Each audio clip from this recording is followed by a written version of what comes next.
Press conference में जितने भी हमारे प्रिंट मीडिया के, इलेक्ट्रॉनिक मीडिया के और सोशल मीडिया के साथी आए हैं, सबका स्वागत है।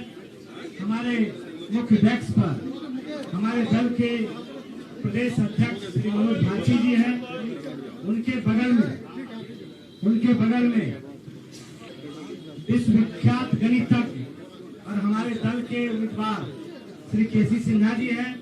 उनके बगल में पार्टी के संगठन के महासचिव सुभाष सिंह कुशवाहा जी हैं। हमारे बीच में हमारे पार्टी के सूत्रधार प्रशांत किशोर जी हैं। उनके बगल में देश के विख्यात कानूनविद वाई गिरी साहब हैं। उनके बगल में पूर्व एमएलसी और पार्टी के उम्मीदवार श्री रामबली सिंह चंद्रवंशी जी हैं। पार्टी के एमएलसी अफाक साहब हैं, ललन जी हैं, श्री मंडा जी हैं और कई महत्वपूर्ण लीडर हैं। हम प्रशांत जी को दे उसके पहले मैं आपको बताना चाहता हूं कि आज के प्रेस कॉन्फ्रेंस के संबंध में पूरे देश और दुनिया का नजर प्रशांत जी की ओर है। आपके भी मन में कई सवाल होगा।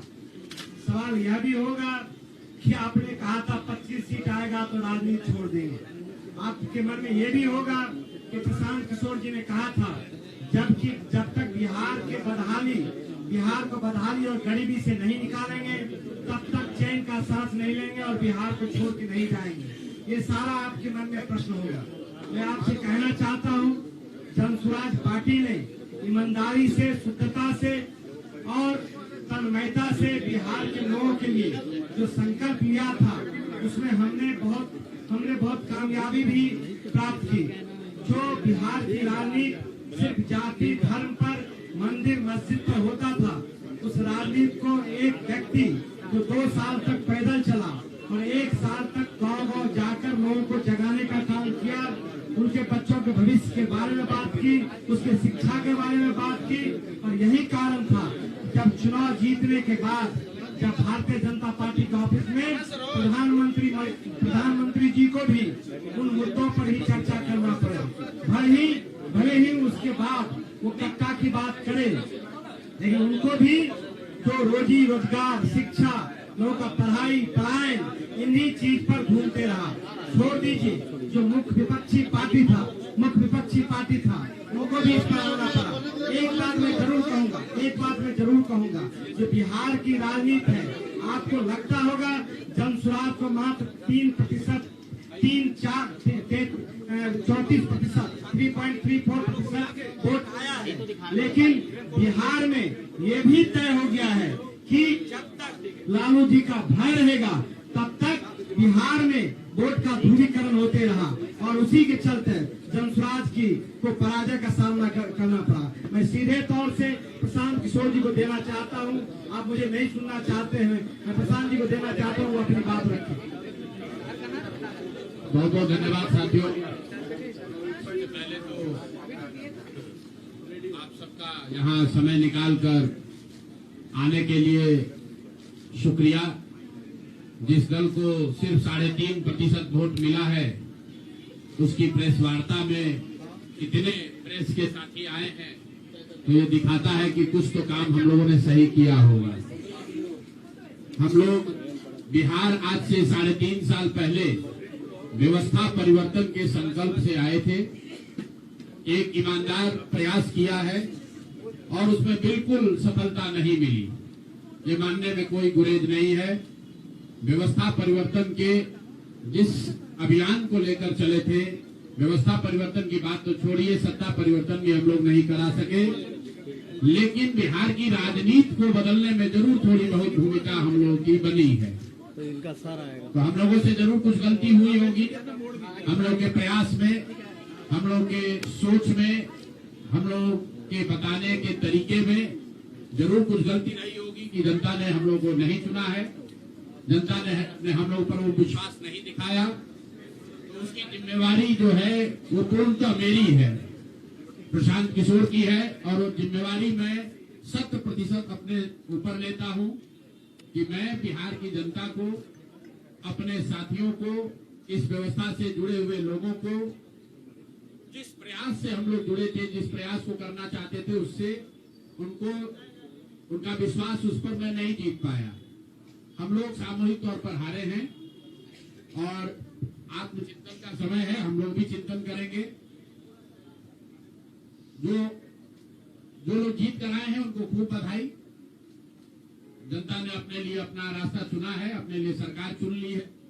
अब नीतीश जी और भाजपा के लोगों पर जिम्मेवारी है कि बिहार में जिन बातों को लेकर वो सत्ता में आए हैं, बिहार में तरक्की हो, बिहार में भ्रष्टाचार से जो जनता जूझ रही है, भ्रष्टाचार खत्म हो, यहाँ पर लोगों के लिए रोजी रोजगार हो, और सबसे बढ़ के जो मुद्दा है पलायन का, बिहार से पलायन बंद हो।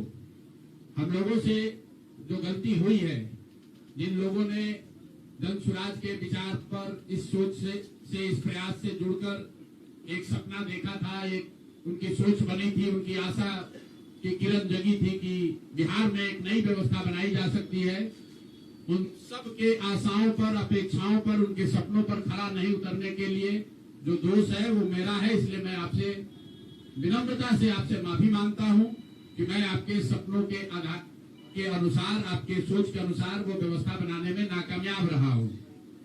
और प्रायश्चित के तौर पर मैं आज से 2 दिन के बाद 20 तारीख को गांधी विद्यारवा आश्रम में जो रास्ता गांधी जी ने बताया है, मैं अपने लोगों को, बिहार के लोगों को ये नहीं समझा पाया कि किस बात पर उनको वोट देना चाहिए, क्यों उनको नई व्यवस्था बनानी चाहिए। तो प्रायश्चित के तौर पर मैं अपने से विद्यारवा आश्रम में 1 दिन का उपवास, मौन उपवास रखूंगा।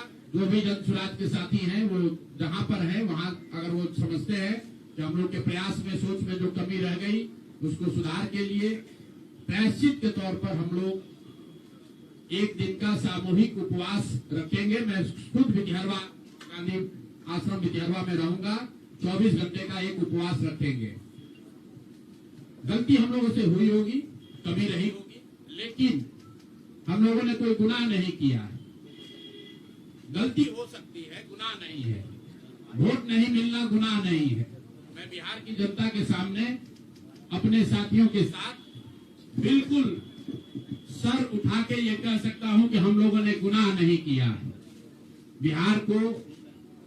जिस बिहार में पिछले 30-35 साल से सिर्फ जाति की राजनीति हुई है, वहां पर इस समाज में जातियों का जहर फैलाने का गुनाह नहीं किया है। हम लोगों ने बिहार में हिंदू मुस्लिम की राजनीति नहीं की है, लोगों को धर्म के नाम पर बांटने का गुनाह नहीं किया है। हम लोगों ने बिहार की गरीब जनता को, भोले वाले लोगों को पैसा देकर उनका वोट खरीदने का गुनाह नहीं किया है। जिन लोगों ने ये गुनाह किया होगा, अगर वो आज जीत भी गए हैं तो उनको उसका हिसाब देना ही पड़ेगा। वो आज दे या कल दे, वो होगा ही होगा। मैं पिछले 2.5-3 सालों में अपने वक्तव्यों में अक्सर महाभारत के चक्रव्यूह की, अभिमन्यु के वध की कहानी सुनाता रहा हूं। जिस धर्म युद्ध की बात हम लोग करते हैं, पांडवों के साथ स्वयं भगवान थे, स्वयं भगवान कृष्ण थे, फिर भी अभिमन्यु को घेर कर छल से मार दिया गया। लेकिन उसके आगे की भी कथा भी है कि अभिमन्यु को मार दिया गया, लेकिन उससे महाभारत नहीं जीता गया। महाभारत जीता तो अंत में वही जो सही रास्ते पर था, जो धर्म के साथ था। तो आप निश्चित जानिए कि जीत तो जन स्वराज की ही होगी। आज जरूर धक्का लगा है और उसके लिए जो कुछ भी कमी है उसको सुधारा जाएगा और उतनी ही ताकत से फिर खड़े होंगे। अगर आप ये कुछ लोग ये सोच रहे हैं कि मैं बिहार छोड़ दूंगा, तो आपका ये भ्रम है। अंग्रेजी में एक फ्रेज है, you are not defeated till you quit. जब तक आप छोड़ेंगे नहीं तब तक आप हार नहीं सकते हैं। तो प्रशांत किशोर की और जन स्वराज में मेरे साथ जुड़े हुए साथियों की बिहार सुधारने की जो जिद है, उस जिद के सामने दूसरा कुछ भी इस जीवन में नहीं है। उस जिद से पीछे हटने वाले नहीं है। पूरी ताकत से, पूरी ईमानदारी से। लोग कह रहे हैं कि मैंने 3-3.5 साल में बहुत मेहनत किया है, तो जितनी मेहनत करते हुए आपने मुझे 3 साल में देखा है, उससे दुगनी मेहनत करेंगे और पूरी ताकत से लगेंगे। पीछे हटने का सवाल नहीं है। जब तक बिहार को सुधारने के अपने संकल्प को पूरा न कर लें, तब तक पीछे हटने का कोई सवाल ही नहीं है। अब चुनाव के परिणामों को लेकर जो बात है उस पर बहुत विवेचना हो रही है। आपने भी कहा, बड़े बड़े विशेषज्ञ आकलन कर रहे हैं। कोई बता रहा है कि पैसे से जीत लिया गया, कोई बता रहा है कि लालू जी के डर से ध्रुवीकरण हुआ इसलिए जीता गया, कुछ लोग बता रहे हैं कि जातियों की बात अभी पूरी तरह खत्म नहीं हुई। मैं यहाँ चुनाव के विश्लेषण के लिए नहीं बैठा हूं, लेकिन एक बात तो बिल्कुल स्पष्ट है कि पहली बार स्वतंत्र भारत के इतिहास में और खासकर बिहार में पहली बार ऐसा हुआ है कि कोई चुनाव जिसमें सरकार ने करीब करीब 40,000 करोड़ रुपया जनता के पैसे को खर्च करने का वादा किया है। और मुझे लगता है कि वही एक कारण है जिसकी वजह से एनडीए को इतना बड़ा बहुमत मिला है। मैं सिर्फ आपके ध्यान में लाना चाहता हूं कि 10,000 रुपए की बड़ी चर्चा हो रही है। लोग बता रहे हैं कि 10,000 पर लोगों ने वोट बेच दिया। बिल्कुल नहीं है, ये बात सही नहीं है। मेरा आज भी ये यकीन है कि 10,000 रुपए के लिए बिहार के लोग अपना वोट, अपना बच्चों का भविष्य नहीं बेचेंगे।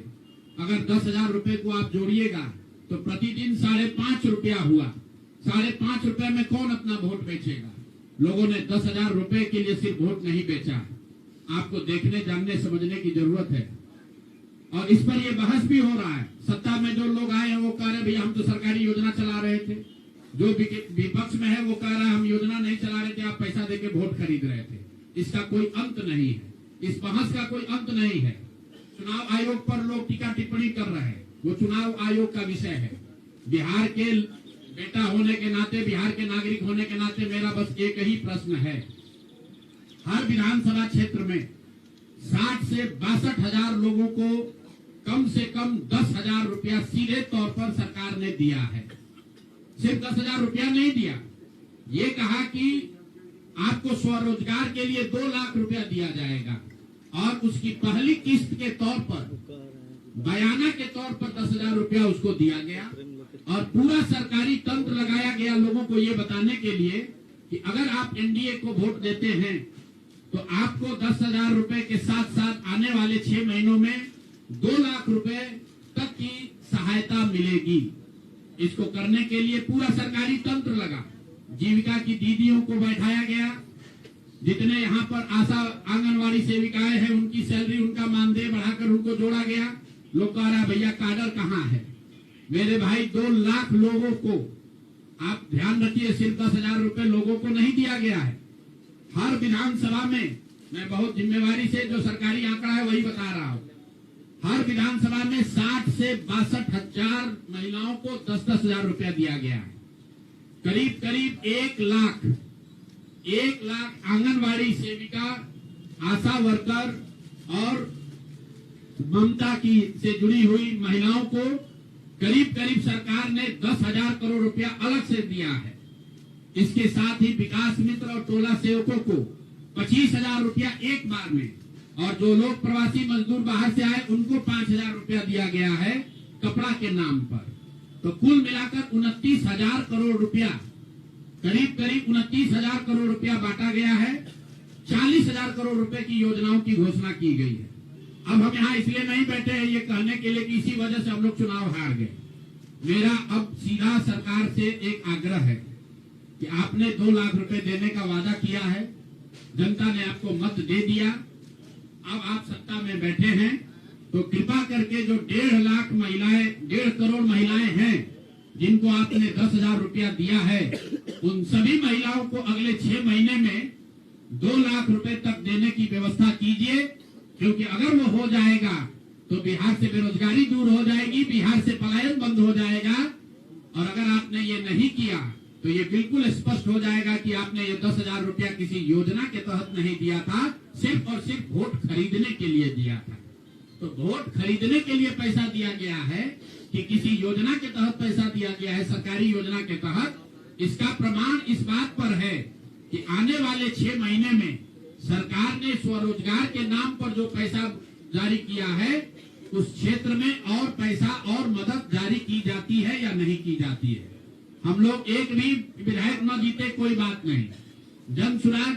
और कई लोगों का सवाल है नीतीश कुमार को 25 सीट आने की बात है, तो मैं आपके सामने घोषणा कर रहा हूं कि जो 25 सीट हमने बात कही थी उस पर बिल्कुल कायम है। अगर नीतीश कुमार ने, उनकी सरकार ने ये वोट खरीदा नहीं है, इनको 2-2 लाख रुपए दे दे, मैं बिल्कुल राजनीति से संन्यास ले लूंगा, उसमें कहीं कोई दिक्कत नहीं है, कहीं कोई दिक्कत नहीं। बिहार के 1.5 करोड़ लोगों को 2-2 लाख रुपया नीतीश कुमार दिलवा दे, मैं मान लूंगा कि हमारे आकलन में गलती थी, हमारी गलती थी।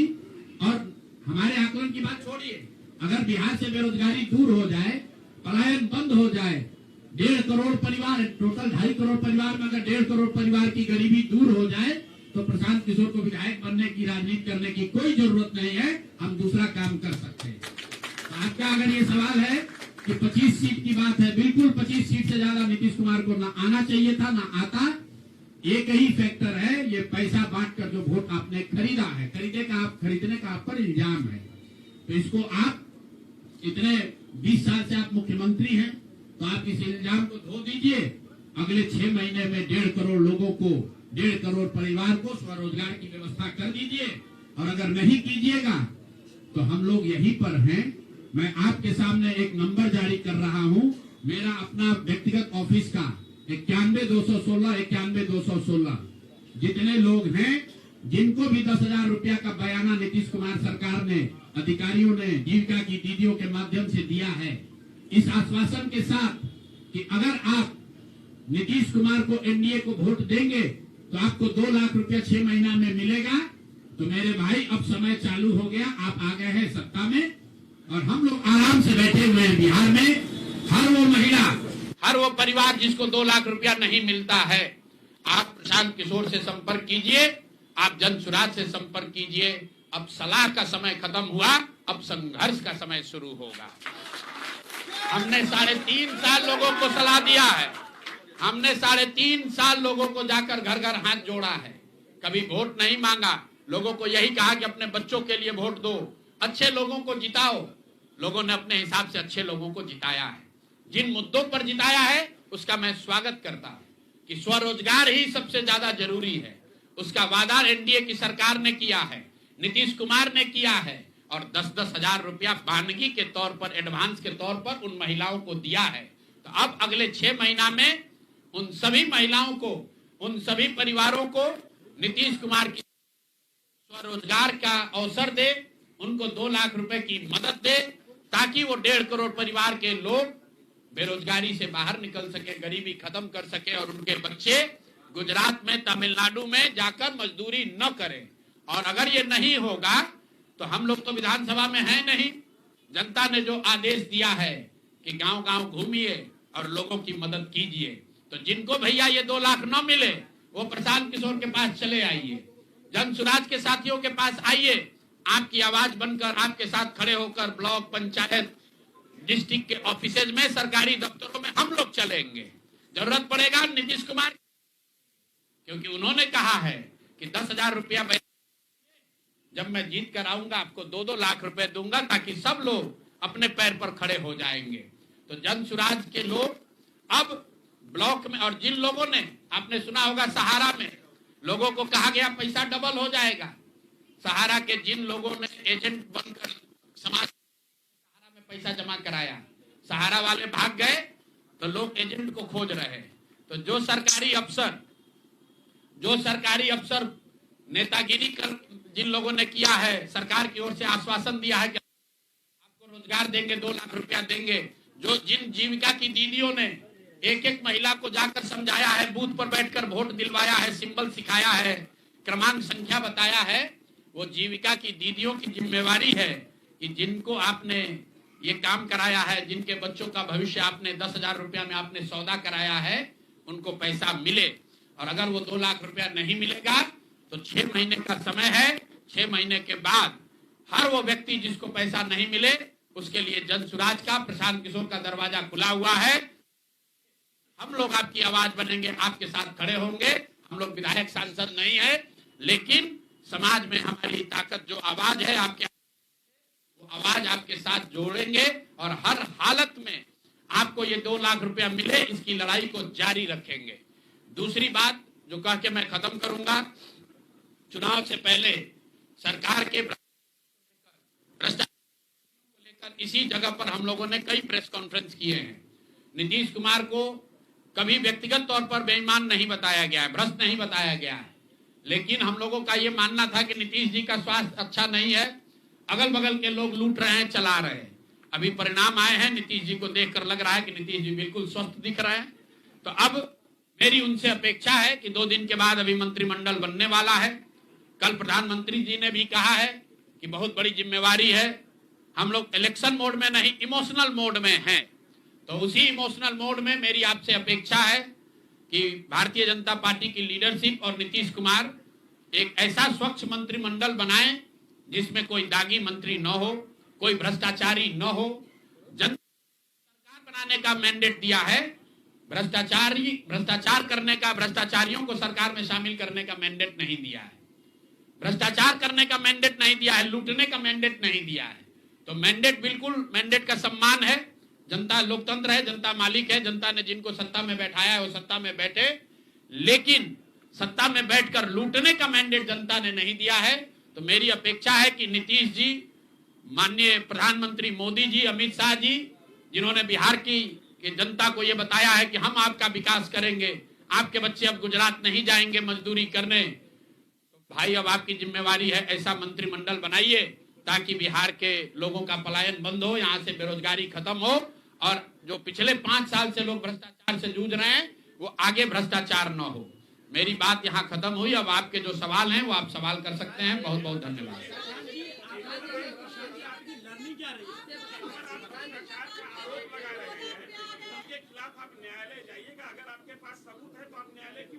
बिल्कुल बिल्कुल जो बात हम लोगों ने पहले कही है, जिन नेताओं के बारे में कही है, उसमें कहीं पीछे हटने का सवाल नहीं है।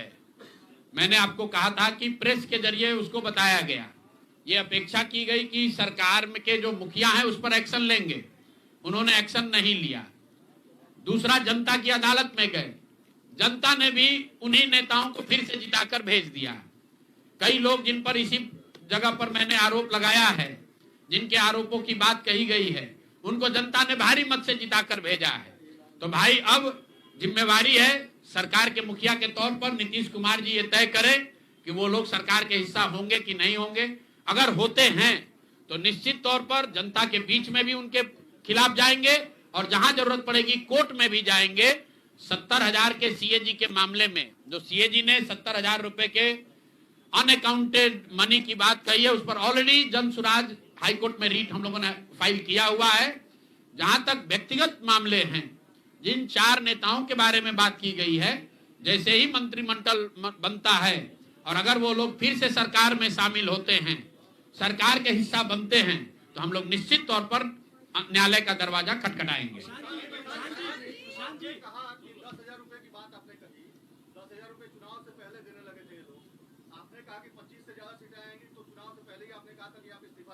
जी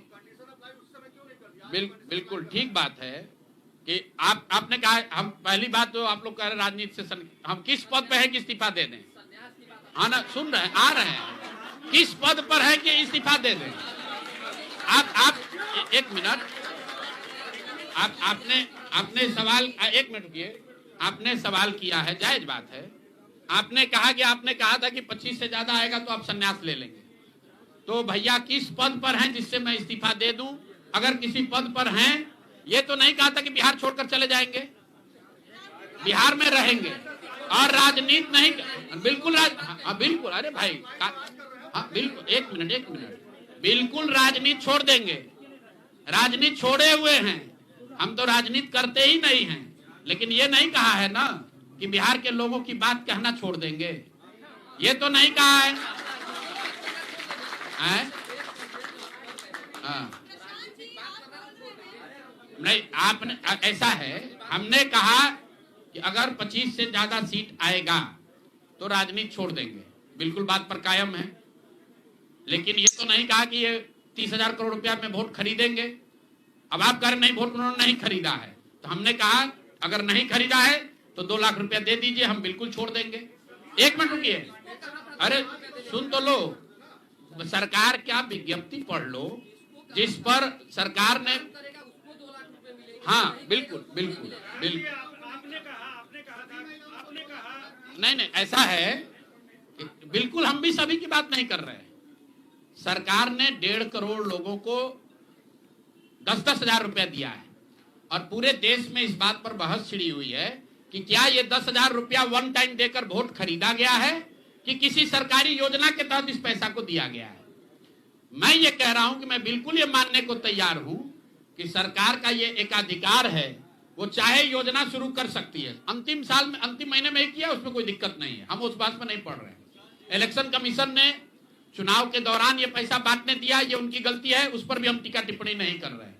हम तो ये कह रहे हैं कि जिस योजना के तहत आप जीत कर आए हैं उस योजना को लागू कर दीजिए। हम लोग को बिहार में रहने की भी जरूरत नहीं है, बिहार ही छोड़ देंगे, राजनीति की क्या बात कर रहे हैं।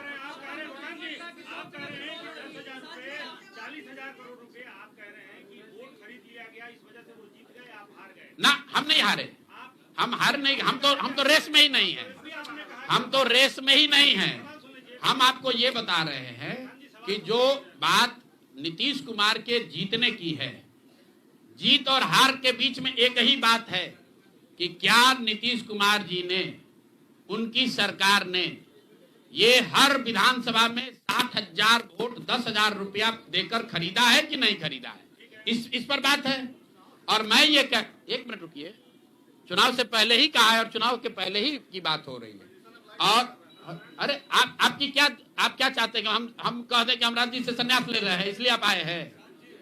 मेरे भाई, अगर ऐसा है, हमने आपको आप भाई, आप लोग जितने लोग आए हैं, हमने बिल्कुल स्पष्ट आपको कहा कि नीतीश कुमार ने प्राइमा फेसी जो दिख रहा है कि सरकार ने 10,000 रुपया देकर वोट खरीदा है, लेकिन मेरे पास उसका कोई प्रमाण तो है नहीं। सरकार कह रही नहीं है तो सरकारी योजना के तहत दिए हैं। योजना की जो गजट ऑर्डर है वो देख लीजिए, उसमें लिखा क्या है कि 10,000 रुपया आपको स्वरोजगार के लिए महिलाओं को दिया जा रहा है और जरूरत के मुताबिक अगले 6 महीने में, उसमें लिखा है कि अगर आपकी योजना सरकार ठीक को लगेगी कि ठीक है, वही बात। अरे आप भाई, हम हिंदी में लिखा है उसको फिर से जारी कर देंगे, सब लोग पढ़ लेगा। सरकार ने ये नहीं कहा कि ये 10,000 वन टाइम पेमेंट है, उन्होंने कहा कि स्वरोजगार की योजना की तहत आपको 10,000 रुपया दिया जा रहा है और अगर एडवांस पैसा, एक मिनट रुकिए, और 2 लाख रुपया अगर आप स्वरोजगार में का काम करेंगे, अगर आप अपने पैर पर खड़े होने की योजना करेंगे तो 6 महीना में आपको 2 लाख रुपया और दिया जाएगा। अगर 1.5 करोड़ महिलाओं में 5 लाख महिलाओं को भी ये 2 लाख रुपए दे दे, इस बात पर हम कायम हैं कि हमको राजनीति छोड़कर बाहर चले जाना है। बिल्कुल, अब फिर अब 5 लाख भाई, एक मिनट रुकिए। आप लोग इतना वरिष्ठ पत्रकार हैं, इतना बात को पकड़े हुए हैं और हम लोग बात से हटने वाले लोग नहीं हैं। हम नीतीश कुमार नहीं हैं जो सदन में खड़ा होकर कहेगा कि मिट्टी में मिल जाएंगे, भाजपा में नहीं जाएंगे। और उसी बात पर उनको महान पुरुष आप बता रहे हैं। सुनिए, हम अपनी बात पर कहें,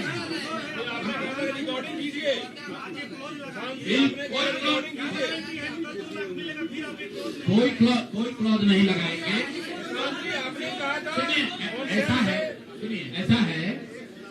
ऐसा है, आपने कॉन्फिडेंस से कहा था। अरे बिल्कुल कॉन्फिडेंस नहीं, लिख के दिया है कि अगर आप, लेकिन उसमें ये नहीं कहा था कि 10,000 रुपया में आप वोट खरीदिएगा। अगर हर विधानसभा में 10,000 रुपया नहीं दिया गया है तो आप बता दीजिए ये सत्य नहीं है। आप कह रहे हैं कि आप राजनीति छोड़ दीजिए, तो हम राजनीति के किस पद पर है जिसको छोड़ दें? आप बता दीजिए। जी बिल्कुल, आप भरोसा मत कीजिए। हमने जो बात अपनी कहनी थी, हमने आपको बात कह दी। हम अभी इस बात पर अपने आकलन पर कायम हैं कि 3 वर्ष की बिहार की गांव-गांव की यात्रा के बाद जो मुझे दिखा, जो समझ में आया, उसके हिसाब से नीतीश कुमार को 25 से ज्यादा सीट नहीं आना चाहिए था। सिवाय इसके कि उन्होंने हर विधानसभा में उनकी सरकार की ओर से 10,000। 1 मिनट भैया, अरे आया है भाई, आया है, लेकिन उसके वो खरीद के आया है कि नहीं वो भी दिख जाएगा 6 महीना में। ठीक है, आगे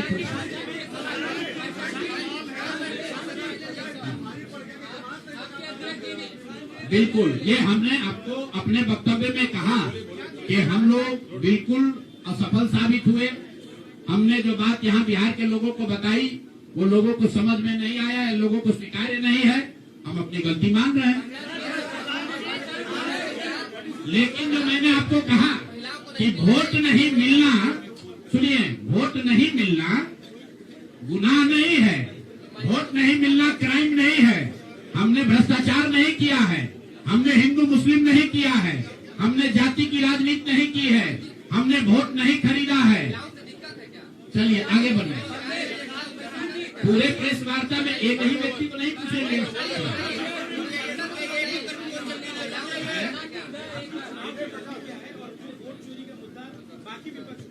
मैं वोट चोरी के मुद्दे पर हम लोग का स्टांस जो है वो बिल्कुल क्लियर है पहले दिन से। ये बिहार का मुद्दा नहीं है।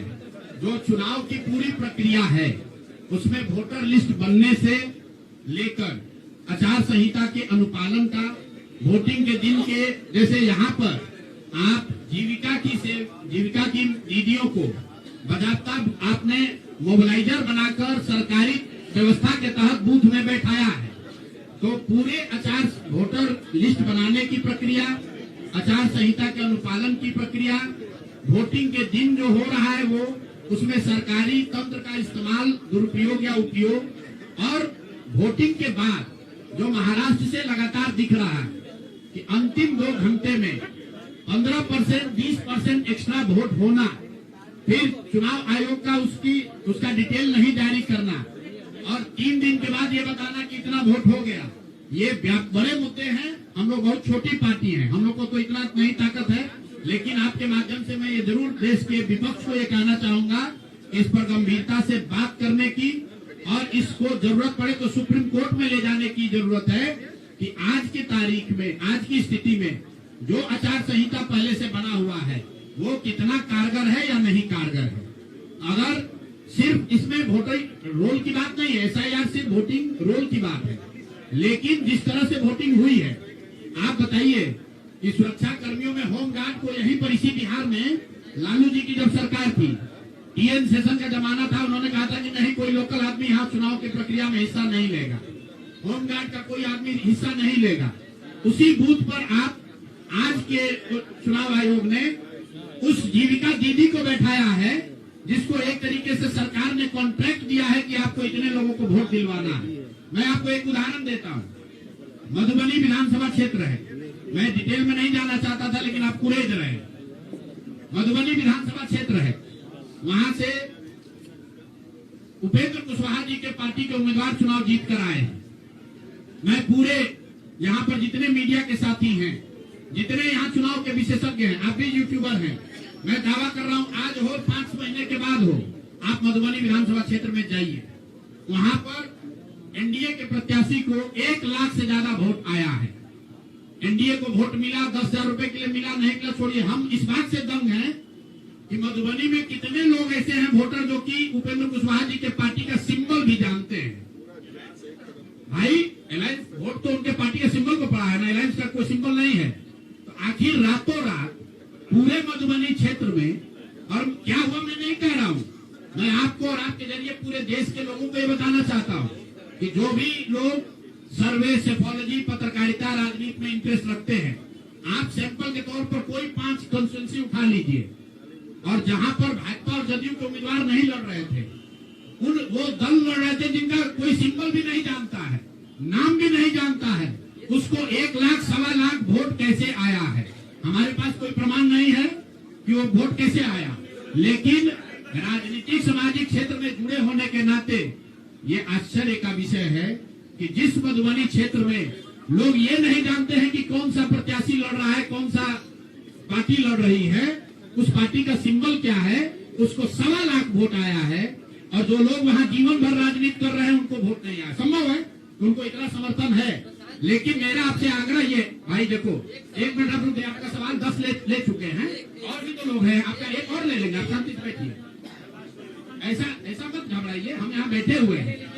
और मेरा आपसे अनुरोध है, मैं कोई आरोप नहीं लगा रहा हूँ, लेकिन मधुबनी जैसे 5 सीट का मैं आपको हवाला देना चाहता हूँ, जहाँ पर चुनाव के 12 दिन 15 दिन पहले ये तय हुआ कि कौन पार्टी चुनाव लड़ेगी। उस पार्टी का नाम कोई नहीं जानता है, उसका सिंबल कोई नहीं जानता है, और 1,20,000 वोट अगर किसी विधानसभा में आ रहा है, इसका मतलब है कि हर घर से 2 से 3 वोट आया है। आपको आंधी दिखनी चाहिए वहां पर। ये मतलब विधानसभा के स्तर पर 1,20,000 वोट लाना साधारण बात नहीं है। 1,20,000 वोट आया है। कैसे आया है? इसकी 2 ही वजह हो सकती है। या तो जो 60,000 लोगों को आपने 10,000 रुपया दिया और उन लोगों ने जिम्मेवारी ली कि भाई 10,000 रुपया हमको मिला है, मैं और अपने घर के लोगों को वोट में दिलवाऊंगा या दिलवाऊंगी, या फिर कोई ऐसी बात है, दृश्य शक्ति है जो हम लोग को हमारे समझ से बाहर है कि भाई कैसे ये संभव है। और मैं ये नहीं कह रहा हूँ कि वहां वोट कैसे पड़ा, मैं आपको खुली चुनौती दे रहा हूँ। आज चलिए मधुबनी, मैं 3 दिन से प्रेस इसलिए नहीं कर रहा हूँ कि मैंने अपने लोगों को वहां भेजा है, और मधुबनी में मैंने कहा भाई पूछो तो कि उपेंद्र कुशवाहा जी के पार्टी का सिंबल क्या है। 30% लोगों को सिंबल नहीं मालूम है कि सिंबल क्या है, और उनको 1 लाख से ज्यादा वहां वोट आया है। मुझे उपेंद्र कुशवाहा जी से कोई लड़ाई नहीं है, उनको उनके पार्टी के प्रत्याशी से कोई मुझे लेना देना नहीं है। मेरा सिर्फ ये कहना है कि ऐसी कौन सी विधा है कि हम लोग 3-3 साल एक विधानसभा में घूम रहे हैं, लोगों को ये नहीं मालूम है कि जन स्वराज का चुनाव चिन्ह क्या है, और ये लोग 10 दिन चुनाव के पहले आए। उस पार्टी का नाम मधुबनी शहर में लोग नहीं जानते हैं, उस पार्टी का सिंबल घर घर पहुंच गया और उसको 1,20,000 लोगों ने वोट दे दिया। तो मेरे भाई, ये बहुत बड़ी चुनाव की विधा है।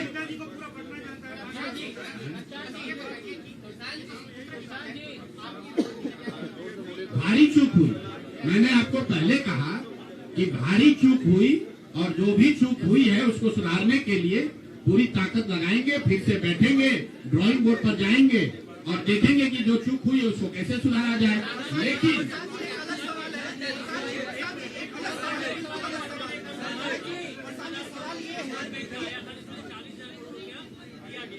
नहीं, जो टोटल पैसा सरकार ने अनाउंस किया है सितंबर अक्टूबर में, अगस्त और सितंबर को अगर आप जोड़ लेंगे तो कुल 18 योजनाओं की सरकार ने घोषणा की है। उसमें कोई गलती नहीं है। चुनाव के समय जो सत्तारूढ़ पार्टी होती है वो नए योजनाओं की घोषणा वो करते ही है।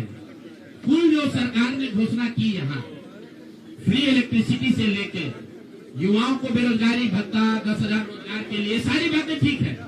इसका टोटल बजट हुआ 40,000 करोड़। 40,000 करोड़ में से 29,000 करोड़ रुपए की योजना सरकार ने रोल आउट की। 11,000 करोड़ को तो शुरू ही नहीं किया, और इस 29,000 करोड़ में से जो सबसे बड़ी योजना है वो है स्वरोजगार की योजना, जिसमें हर विधानसभा क्षेत्र में 60 से 62,000 परिवारों में एक महिला को 10,000 रुपया दिया गया। और ये कहा गया, सिर्फ 10,000 रुपए पे लोगों ने वोट नहीं दिया गया, लोगों को ये कहा गया कि अगर आप वोट देते हैं तो आपको आने वाले समय में 2 लाख रुपए तक की राशि स्वरोजगार के लिए मिलेगी। और इसको करने के लिए इसको करने के लिए सरकार ने जीविका दीदी का पूरा जो नेटवर्क है, 1 लाख से ज्यादा जीविका की दीदियों को और आंगनवाड़ी सेविकाओं को, आशा वर्कर को, और जो टोला सेवक है, विकास मित्र है, उनको लैपटॉप खरीदने के लिए 25,000 रुपया दिया गया 1 टाइम। अब आप बताइए कि जो टोला सेवक है, जो विकास मित्र है, जिसको आपने 25,000 रुपया दिया है, वो जो लैपटॉप या आईपैड खरीदेगा, उससे बिहार सरकार की योजना का दलितों का क्या सुधार होगा, वो सरकार को बताना चाहिए।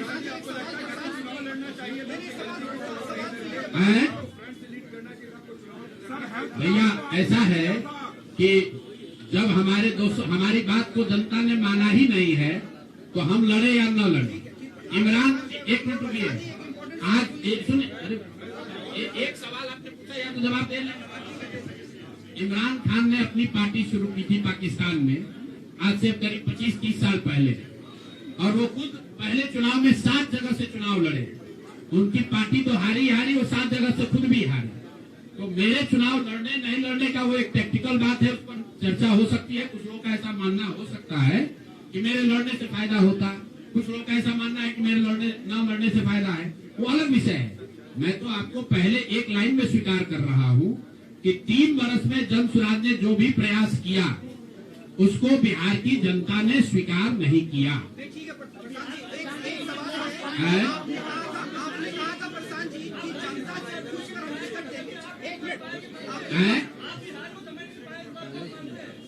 बिहार को मैं समझ नहीं पाया, बिल्कुल मान लेंगे, इसमें क्या दिक्कत है। आप मेरे सुनिए, ऐसा है कि मुझे बिहार की समझ कम है या नहीं है, ये कह देने मात्र से अगर आप बहुत खुश हो जा रहे हैं तो आप खुश हो जाइए कि हमको बिहार की समझ नहीं है।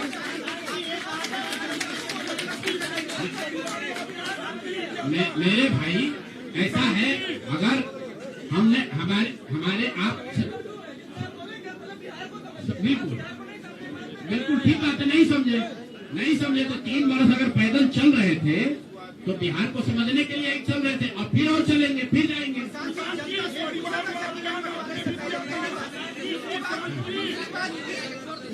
कई प्रत्याशियों ने आरोप लगाए टिकट वितरण में सवाल खड़े किए थे। क्या लगता है जनता उससे भी डाइवर्ट हुई कि प्रशांत किशोर कहा? अच्छा ऐसा है, सुन लीजिए, ऐसा है पूरे महीने, पूरे चुनाव के दौरान हमसे, मैंने आपको पहले कहा कि हमसे गलती हो सकती है, लेकिन हम लोगों ने गुनाह नहीं किया।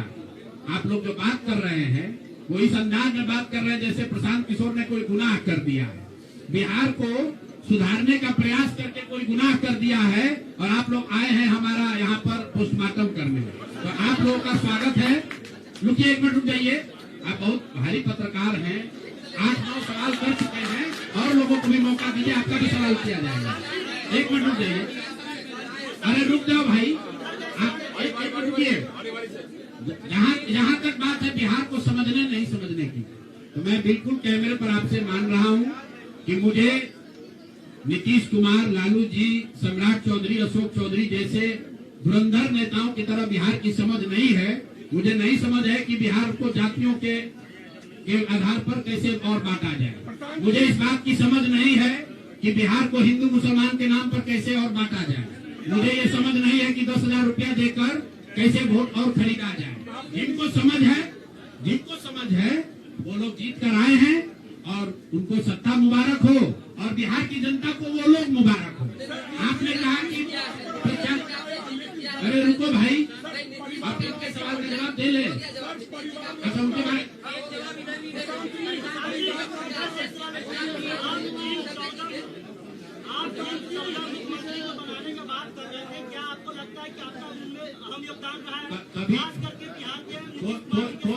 कोई योगदान नहीं है। आप लोग जो हम लोग बोलते रहे हैं उसको जाकर देख लीजिए। आपने कहा कि उम्मीदवार गलत चुने हैं। यहाँ जितने लोग बैठे हुए हैं, हमारे बगल में केसी सिन्हा जी चुनाव लड़े हैं कुम्हरार से। ये तो हमको पैसा देकर टिकट नहीं खरीदे होंगे, और कुम्हरार की जनता ने केसी सिन्हा को हराकर किसी दूसरे को जिताया। हमारे बगल में वैदी गिरी जी बैठे हैं, मांझी से इनको हराकर जनता ने किसी दूसरे को जिताया है। तो मेरे भाई, मैं समझता हूँ कि अगर केसी सिन्हा नहीं जीते तो उससे केसी सिन्हा के जीवन पर कोई फर्क नहीं पड़ेगा मेरे भाई, कुम्हरार की जनता के जीवन पर फर्क पड़ेगा। अगर आपने मांझी से वैदी गिरी को हरा दिया तो वैदी गिरी का कोर्ट का प्रैक्टिस नहीं बंद हो जाएगा, मांझी के लोगों की दिक्कत जो है वो बढ़ेगी। लेकिन फिर वही बात है, जनता मालिक है, वो वही चाहते हैं। अगर आप खिचड़ी खाना चाहते हैं तो आपको कोई पुलाव कैसे खिला देगा? आप खिचड़ी खाइए और आनंद लीजिए।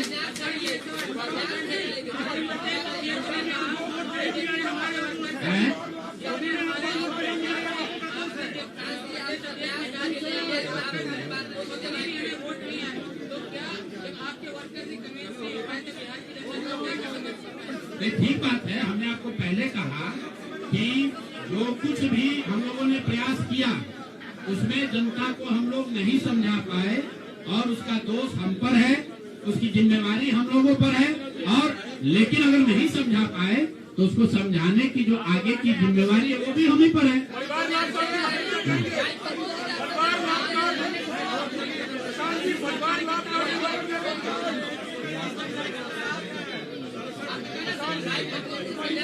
ऐसा है, आप भी बिहार के ही हैं और इतना भी नहीं उद्वेलित हुई, इतना भी मत उछलने लगी है कि जैसे हम लोग सब एकदम खत्म है। आपकी बात को सुन लिया गया, आपको अलग से साक्षात्कार चाहिए।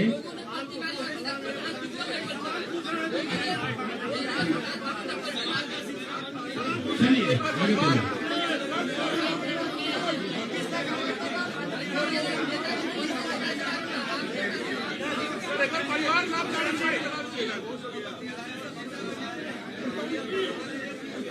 अभी तो हम लोग वापस जाकर अपने उस प्रारूप को फिर से देखेंगे जो हम लोग लेकर जनता के बीच गए थे।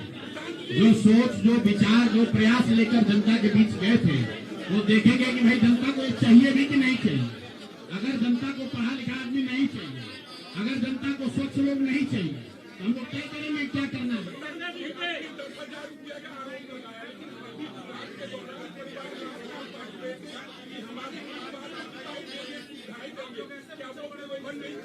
तो लोग देखिए, चुनाव के दौरान वादा करना एक बात है और किसी को रुपया दे देना दूसरी बात है। पहली बार देश के इतिहास में ऐसा हुआ है कि वोटिंग के पहले 2 दिन पहले, 4 दिन पहले आपको बजाबता घर बुलाकर 10,000 रुपया दिया गया है और ये कहा गया है कि आप अगर एनडीए को वोट देंगे, नीतीश कुमार को वोट देंगे, तो आपको 2 लाख रुपए तक की और राशि आगे मिलेगी। ऐसा इस देश के राजनीतिक इतिहास में पहले कभी नहीं हुआ है। ऐसा कभी नहीं हुआ है कि आचार संहिता के बाद, आचार संहिता लागू होने के बाद आप एक विधानसभा क्षेत्र में 60 से 62,000 महिलाओं को 10,000 रुपया दे रहे हैं और आप राजनीतिक सूचिता की बात करते हैं। ये बात उचित नहीं है।